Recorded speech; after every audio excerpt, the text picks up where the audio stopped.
Assalamualaikum warahmatullahi wabarakatuh. Saya ucapkan terima kasih kepada kawan-kawan yang membuka channel ini. Sengaja ini disampaikan di sini sebagai informasi teknis ya, informasi teknis berkaitan dengan persiapan pembelajaran tahun 2020 dan 2021. Berdasarkan edaran Dirjen Pendis, kemudian dari pimpinan kita ke Kanwil Kementerian Agama. Nah, ada beberapa hal yang teknis yang kami sampaikan melalui channel ini kepada kawan-kawan di madrasah. Kita punya rentang waktu 1 bulan menjelang masuknya tahun pelajaran 2020 dan 2021. Nah, persiapan yang harus dilakukan dalam menghadapi pembelajaran nanti adalah pembelajaran itu terdiri dari 3 pengelompokan gitu. Yang pertama dengan menggunakan sistem daring. Sistem daring yang kita maksud adalah menggunakan aplikasi e-learning yang dikeluarkan oleh Direktorat KSKK, dalam hal ini Subdit Kurikulum, atau boleh menggunakan aplikasi lain yang sifatnya antara guru dan murid itu bisa dalam satu media, dalam satu waktu saling berkomunikasi, ada dialog antara guru dan murid. Kemudian dengan sistem luring adalah satu arah. Kita menggunakan, bisa digunakan WA, bisa digunakan email, Facebook, dan segala macam, sehingga guru bisa menyiapkan materi dan bahan ajar, kemudian diupload di WA grup yang ada. Dengan 2 hal ini, guru dalam masa libur ini harus mempersiapkan materi dan bahan ajar sesuai dengan KD pada materi-materi esensi yang dipilih. Nah, kemudian yang ketiga, bagi siswa kita yang saat ini masih tinggal di daerah yang sama sekali tidak ada internet. Jadi apalagi dengan sistem daring, sistem luring juga tidak bisa. Maka siswa dalam situasi yang seperti ini mereka harus hadir ke sekolah, ke madrasah, dan mengikuti pembelajaran konvensional seperti hari-hari sebelumnya. Untuk mengikuti pembelajaran konvensional ini, madrasah harus mengatur sesuai dengan protokol kesehatan yang ditetapkan. Nah, umpama begitu mereka sebelum masuk ke dalam lingkup sekolah, kepala madrasah harus memastikan bahwa guru dan PTK pada madrasah semuanya bebas dari COVID-19. Setelah mereka masuk ke dalam lingkup sekolah, mereka tidak diperbolehkan bersalaman, tidak diperbolehkan berkumpul-kumpul, dan tidak diperbolehkan dalam satu ruangan pembelajaran dengan jarak lebih kurang dari 1 meter. Nah, kemudian mereka juga datang ke madrasah dengan membawa makanan sendiri dari rumah, tidak belanja di kantin. Kemudian jemput antar siswa itu semuanya diatur. Semuanya itu dibuat dalam sebuah protap yang jelas oleh madrasah. Nah, baik dengan sistem daring, dengan luring atau konvensional, nah semuanya itu siswa mengikuti pembelajaran dengan mengutamakan memilih materi esensi, memilih materi esensial yang ada di kurikulum 2019-2020. Berdasarkan PMA 183 dan 184 2019, nah itu menjadi acuan dalam memilih materi esensi. Nah, untuk mengingatkan kembali kepada kawan-kawan semua, mengingatkan kembali kepada kawan-kawan semua, memilih materi esensi sangat penting di dalam melanjutkan proses pembelajaran ini. Karena nanti di dalam pembelajaran konvensional, siswa duduk di dalam kelas. Kepala madrasah bisa saja menjadikan jam satu pelajaran itu 45 menit, nilai 30 menit, bisa menjadi 20 menit sesuai dengan kebutuhan. Kemudian siswa masuk per shift. Nah, oleh sebab itu guru mengajar materi esensi. Untuk tingkat MI, materi esensi itu selain dari penilaian materi sikap, untuk materi knowledge ini kita fokus kepada materi knowledge ya. Dari C1 sampai C6 itu tetap dijalankan. Apalagi pada kelas-kelas tinggi pada MI 4, 5, 6. Begitupun pada MTS. Materi C1 sampai C6 itu tetap diajarkan, walaupun materi C1 dan C2 tidak terlalu mendalam gitu. Sementara untuk MA itu diutamakan materi esensi itu berkisar pada C3 sampai dengan C6. Nah, untuk menyegarkan kembali ingatan kita tentang pemilihan materi esensi, karena ini penting begitu. Rujukan pertama yang dipakai adalah PMA 183 berkaitan dengan kurikulum madrasah yang baru. Nah, dari KD dan KI yang ada di kurikulum itu, satu KD minimal dikembangkan menjadi satu materi esensi. Nah, ketika merumuskan materi esensi ini, kita perlu lagi mewanti-wanti, guru-guru mesti memiliki kata kerja operasional di print, kemudian itu yang menjadi pedoman. Nah, untuk C1 ini berkaitan dengan materi pengetahuan atau knowledge, materi C1.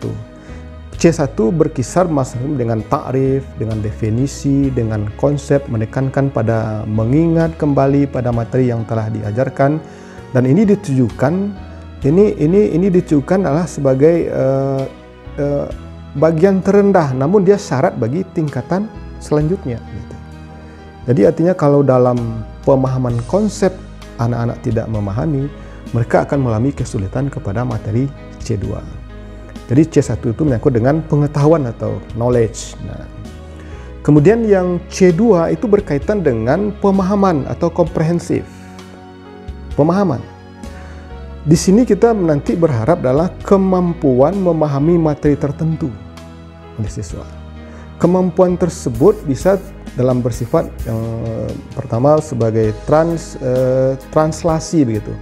Mengubah simbol dari satu bentuk ke bentuk lain. Simbol, lambang gitu. Kemudian yang kedua, kemampuan tersebut diharapkan juga kemampuan interpretasi. Interpretasi itu adalah menjelaskan materi. Jadi kita turunkan dari KD satu kompetensi, satu KD, nanti kita berharap mengeluarkan satu materi esensi. Nah, jadi kemampuan yang kedua interpretasi. Lalu yang ketiga dari ketiga itu adalah ekstrapolasi. Ekstrapolasi itu adalah kemampuan memperluas arti. Jadi memperluas arti. Artinya siswa bisa mengurai dan menjelaskan dengan bahasanya sendiri. Tidak lagi textbook, tidak lagi tekstual, tidak lagi berdasarkan catatan-catatan yang dia buat. Nah, ini C1. C1 dan C2 mesti ada di tingkat MI dan MTS.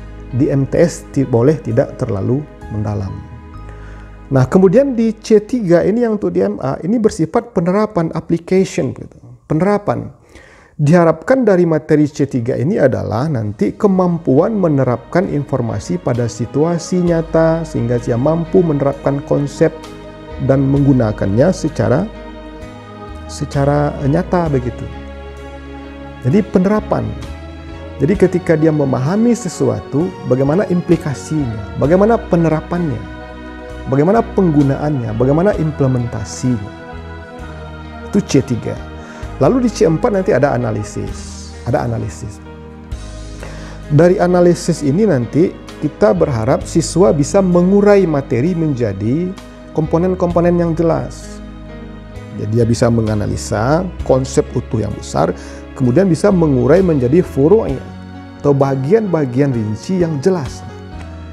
Nah, kemampuan yang diharapkan dari C1 menganalisis ini adalah nanti pertama dia analisis elemen atau unsur. Analisis bagian-bagian materi begitu. Setelah diurai, dibagi menjadi furu'iyah, bagian-bagian, kemudian dia bisa menganalisis bagian-bagian itu. Kemudian yang kedua, analisis hubungan. Bagaimana hubungannya, bagaimana dia mengidentifikasi hubungan antara satu bagian dengan bagian yang lain. Kemampuan dia menerjemahkan dalam bentuk hubungan. Nah, lalu yang ketiga adalah kemampuan menganalisis pengorganisasian. Analisis pengorganisasian ini adalah artinya bagaimana dia mengurai informasi, bagaimana dia memaknai asumsi, bagaimana dia membedakan pendapat dengan fakta, ini opini, ini fakta gitu. Kemudian bagaimana dia menemukan hubungan sebab akibat. Nah, ini analisis pengorganisasian. Nah, kemudian pada C5 ada sintesis. Ya, gimana? Ya, C5 ada sintesis. Dari sintesis ini diharapkan kemampuan memproduksi dan mengkombinasikan elemen-elemen untuk membentuk sebuah struktur yang unik gitu. Memproduksi dan mengkombinasi, ada combine, mengkombinasi elemen-elemen. Nah, di tingkat ini siswa diharapkan bisa membuat hipotesa, membuat hipotesa atau teorinya sendiri dengan memahami berbagai ilmu. Di sini perlu integrasi mata pelajaran. Jadi ketika dia melakukan sintesa terhadap KD yang kita pilih, dia bisa membuat hipotesa dan teori sendiri dengan memakai atau memaknai berbagai ilmu yang terkait begitu. Ini bedanya. Jadi antara sintesa dengan analisis, perbedaannya adalah kalau analisis itu adalah mengurai menjadi materi yang utuh menjadi komponen yang tertentu, sedang sintesa itu adalah dari setiap komponen tertentu itu dia bisa melakukan hipotesa berdasarkan teorinya sendiri. Dia tidak lagi tergantung kepada teori-teori yang ada di buku ajar atau di buku-buku pegangan siswa. Nah, kemudian pada materi yang C6 itu nanti bersifat evaluasi. Evaluasi itu diharapkanlah kemampuan menilai manfaat dari suatu hal untuk tujuan tertentu. Jadi kegiatan mengevaluasi ini berkaitan dengan kreasi, cara, dan metode yang digunakan. Nah, di sini ada dua evaluasi nanti. Ada evaluasi berdasarkan bobot internal, ada evaluasi berdasarkan bobot efek. Jadi yang dimaksud dengan bobot internal ini adalah evaluasi yang dilakukan berdasarkan hasil temuan-temuannya itu, apa temuan-temuan internal yang ditemukan dari KD materi itu, kemudian evaluasi apa efek dari itu kepada yang lain. Nah, dari C1 sampai C6 ini mesti ada pada MI dan pada kelas MI yang tinggi 456, kemudian pada MTS C1 dan C2 kita harapkan tidak terlalu mendalam, tapi pada tingkat MA itu pada tataran C3 sampai dengan C6. Nah, yang perlu dipahami oleh kawan-kawan rekan-rekan kita di guru di madrasah adalah ketika memilah dan memilih materi atau esensi dari sebuah materi, kata kerja operasional menjadi acuan yang tidak bisa ditinggalkan. Tidak bisa ditinggalkan. Umpama untuk C1 mungkin bersifat pengetahuan, maka kata kerja operasional yang digunakan adalah mengutip, menyebutkan, menjelaskan, menggambarkan, mengidentifikasi, menunjukkan. Nah, itu kata kerja operasional yang digunakan. Nah, nanti pada C2 ada sifatnya pemahaman. Maka kata kerja yang digunakan untuk mengeksplorasi materi itu nanti adalah memperkirakan, menjelaskan, mengkategorikan, mencirikan, merinci, mengasosiasi, menghitung, mengkontraskan, mempertahankan, menguraikan, dan sebagainya. Nah, kemudian nanti yang untuk C3 yang bersifat penerapan atau aplikasi, nanti kata kerja yang digunakan itu bersifat menugaskan, mengurutkan, menerapkan, atau menyesuaikan, mengkalkulasi, mengklarifikasi, menghitung, menggambarkan, menilai, atau melatih, menggali, mengemukakan gitu. Nah, dengan kata kerja seperti itu akan terwakililah nanti sifatnya materi-materi yang bersifat C3 atau penerapan. Nah, untuk C4 kata kerja operasionalnya adalah mengabstrak, mengatur, menganimasi, mengumpulkan, kemudian bisa juga menyusun, atau bisa mengarang, bisa juga menciptakan atau mengkreasi gitu. Nah, itu diantaranya. Kalau untuk C5 kita menggunakan nanti mengumpulkan, mengkode, menyusun, mengarang. C6 kita menggunakan membandingkan, menyimpulkan, menilai, menimbang, memutuskan. Di antara sedemikian banyaknya kata kerja operasional itu adalah memilih satu kata kerja operasional itu yang harus dipertimbangkan oleh guru adalah satu kata kerja operasional itu sudah menggambarkan atau mewakili tingkat kedalaman sebuah materi esensi itu digali oleh siswa. Jadi umpama pada materi C3, pada materi C3 sifatnya penerapan. Nah, di penerapan itu ada pemilihan menugaskan atau menentukan, menerapkan, menyesuaikan. Nah, pilihan kata kerja operasional yang sedemikian banyak pada kelompok C3 itu mesti dikuasai oleh guru karena itu berpengaruh tingkat kedalaman materi yang akan dipelajari oleh siswa. Nah, ini penting. Nah, maka oleh sebab itu, dari semua KD yang ada pada kurikulum yang terbaru itu, dari semua KD yang ada, guru memilah mana materi esensi, mana materi esensi per mata pelajaran. Nah, karena di sini kita sekarang berada dalam kondisi libur, termasuk dalam libur ini dilakukan oleh guru di rumah. Di samping memilih materi esensi juga membuat bahan ajar atau bahan materi pembelajaran dalam bentuk video, animasi,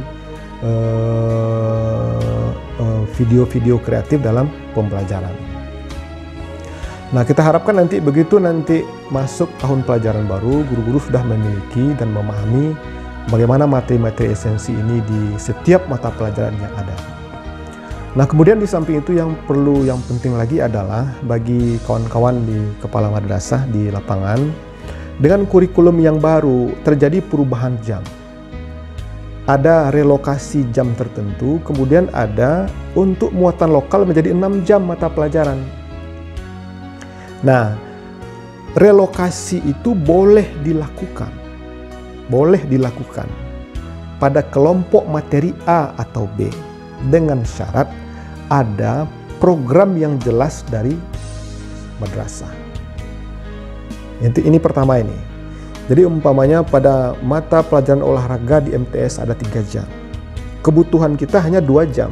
Maka 1 jam bisa ditambahkan kepada mata pelajaran matematika, IPA dan sebagainya dengan syarat penambahan itu berwujud kepada program apa yang ingin diraih oleh madrasah berkaitan dengan mapel matematika ini.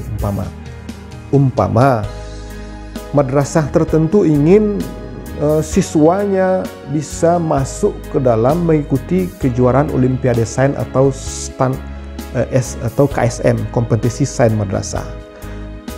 Bila ingin bersaing siswanya di ajang kompetisi sains madrasah, maka matematik ditambah menjadi 1 jam pelajaran.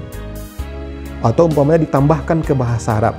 Goal akhirnya nanti adalah siswa di madrasah A bisa nanti berbahasa Arab. Jadi ada program yang jelas begitu. Nah, sementara untuk muatan lokal maksimal 6 jam dan minimal 2 jam. Muatan lokal itu bisa dengan tahfiz, bisa dengan sains, bisa dengan IT, bisa dengan kompetisi penulisan karya ilmiah dan sebagainya. Nah, itu yang pertama. Kemudian yang kedua, dengan perubahan struktur kurikulum pada mata pelajaran itu nanti akan mempengaruhi pembuatan jadwal mengajar guru. Umpama hadis sebelumnya 2 jam di MA, sekarang menjadi 4 jam. Olahraga sebelumnya di MA 3 jam, sekarang menjadi 2 jam. Di MTS tetap 3 jam.